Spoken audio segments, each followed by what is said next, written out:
Welcome to More Than a Few Words, marketing conversation for business owners. This is your host, Lorraine Ball. And the thing about good marketing is it's not all one thing or all another. It's really creating a hybrid approach, pulling pieces of different things together to move your brand forward. And that's what we're going to be talking about today. To have this conversation, I've invited Alex Thoric to join me. What you should know about Alex is that he's the founder of a marketing agency and co founder of a consulting company, Building Income on Demand. He's a digital marketer with experience working in a number of different industries, and he is going to share some thanks for being a part of the show. Thanks, Laura, for having me. When we were talking about topics for today's program, you really focused in on the power of hybrid marketing, leveraging content and ads together. Why do you think that's a good approach? So first things first, in today's world that we live in, people's attention span is less than 7 seconds, less than a goldfish, right? At the same time, people have trust issues. We don't trust much or anything of what we see these days, whether it's online or offline, right? Because of all the information, all the noise that we have out there. So when it comes down to the marketing part, you could definitely, let's say, post content, create content, and post it organically, which you should definitely do.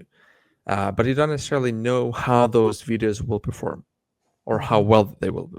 Let's say one of the video might get 500 views, another one will get a couple of thousands, maybe a couple of, let's say, tens of, maybe even get to 100,000 and go viral that way, one way or another. And then when you advertise, you also you want to make sure that you get ROI from from the money that you invest into ads, right? And what we noticed is because of the trust issue that people have these days, it makes a lot of sense to take the content that you're creating and put some ad money behind it and start targeting people in your audience, well, basically your ideal clients. That way you get to build the trust. And the reason how we came to this conclusion is maybe you've heard of the study that Google did. They called it 7-11-4. And they wanted to see how much time it takes a person these days to become a client of a company. On average, whether it's online or offline, it takes people they need to consume 7 hours of content, have 11 touch points across 4 different channels. So, so So, now, yeah, that's fascinating because you opened up saying the average person has an attention span of 7 seconds. And so the little mathematician in my head is going 11 hours of content at 7 seconds at a time. yeah, And that's really a huge disconnect because they're not patient and you need them to be. And yeah. so how does boosting your content with ads, how does it help with that? So what we the conclusion that we came up to is that what we like to do is we take the short form content, reels and shorts, right, up to 60 seconds, 90 seconds long, and we would take those with the content that helps people, because the goal is to help people by actually helping them. So you basically build a goodwill in the marketplace, and when you do that, you get to show up in front of people multiple times. So hence you can have those 11 touch points and pretty much manufacture that in a shorter period of time. So they don't necessarily need to consume 7 hours of content, but you can have a lot of multiple touch points with them. You could also take longer form content. Let's say, like, people would usually post longer form content on YouTube. What we did is we wanted to see how well is it going to work on social media as well. So we took a 5-minute video and 11-minute video. We ran ads to exactly the same audience in our market, and we had, what we basically look at is how much of the video people watch. And Mhm. based on people who watched, let's say if it's a longer form like 5 minutes or 11-minute video, if people watched, I would say at least 25% of the video, meaning they watched at least a minute and a half, they watched at least 2.5, 5 minutes, right? It means we hooked them in with something, And the things that we talk about are really important to them, because when they take the phone and they scroll through the news feed that they have, um, consuming the content, and if they stop to watch a 5 minute video, it means that the topic that we talk about in the video is important to them. So now you can take that audience, so Facebook, and in this case specifically, we were testing it with Meta, so Facebook and Instagram, so they know who those people are. Now Mm-hmm. you can take the offer that you have and retarget people who watch your content. Because at this point, they already, like, you know how it is. People buy from you when they know, like, and trust you. So at this point, they already know who you are. Most likely they'll like you because they kept on watching the content, and most like also you've built the trust with them. So So what? now it makes sense, yeah, to retarget them and show them the offer, and they will be more likely to take you up on whatever the offer is.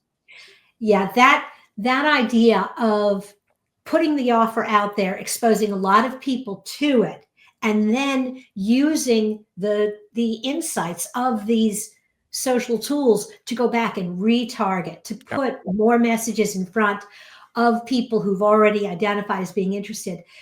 A friend of mine has been doing video for probably 25 years, and one of the things that he noticed when he was looking at his content, the very short stuff did well, but on completely the other end, on his YouTube channel, 25-minute, 30-minute, 40-minute, if the content was good, it'd be a small audience, but if they started, they stayed with him. And I think your research kind of shows the same thing. Exactly. Yeah. A lot of people are going to scroll by, but the ones that do really do. That's awesome.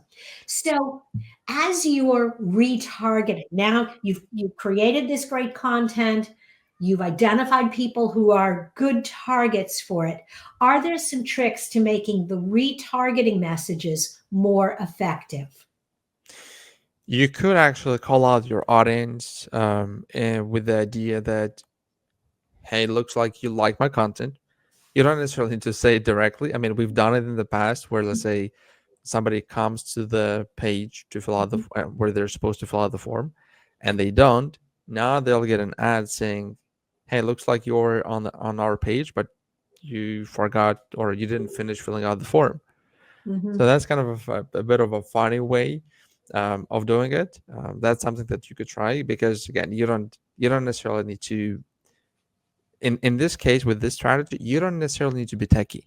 You could literally take the strategy and implement it right here, right now. You can go Mm-hmm. to YouTube and then see how to run a retargeting ad specifically on the platform, and there will be lots of different videos on how to do that.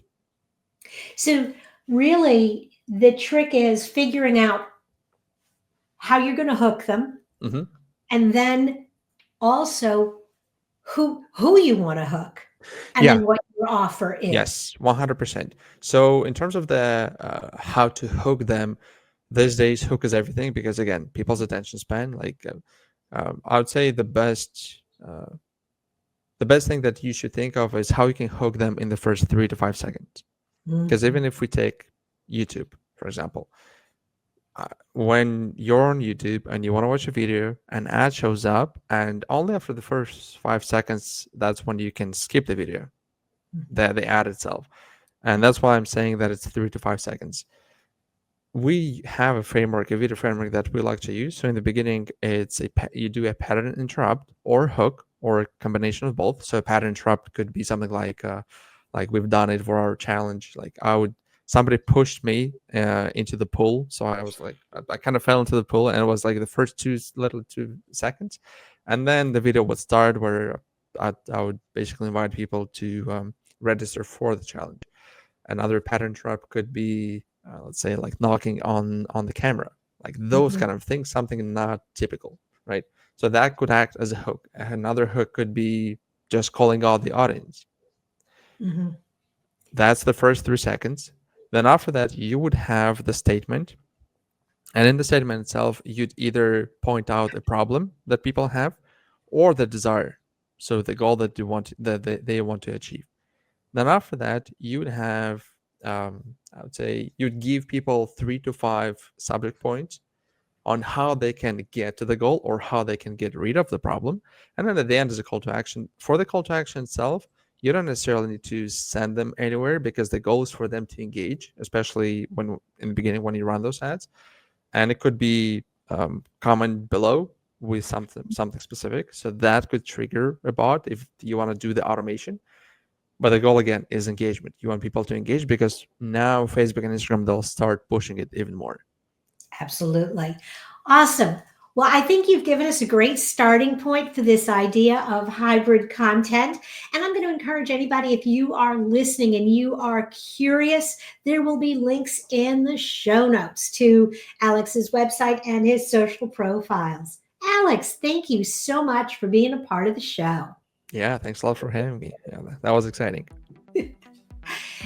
If you've enjoyed today's conversation, if you'd like to find other resources for your business, check out More Than a Few Words. There you'll find hundreds of conversations just like this one, along with webinars, workbooks, and so much more. This has been another episode of More Than a Few Words. Thanks for listening.